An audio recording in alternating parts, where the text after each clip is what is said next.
you a few books today that are perfect for this time of year. Menus That Made History, which is a really interesting book, and it even includes the menu from the first Thanksgiving. Another book that I love, The Greatest Table, which is beautifully illustrated, talks about people all around the world kind of dining together and how eating is such a communal act.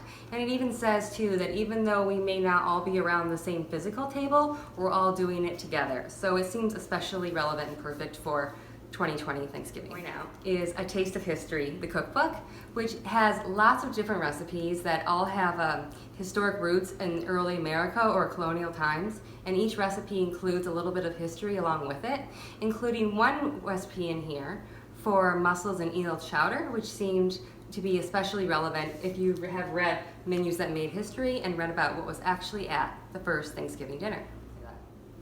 All of these books, including everything else in the store, we are shipping to you for free this holiday season, and we really hope that you check it out at shopnewporthistory.com.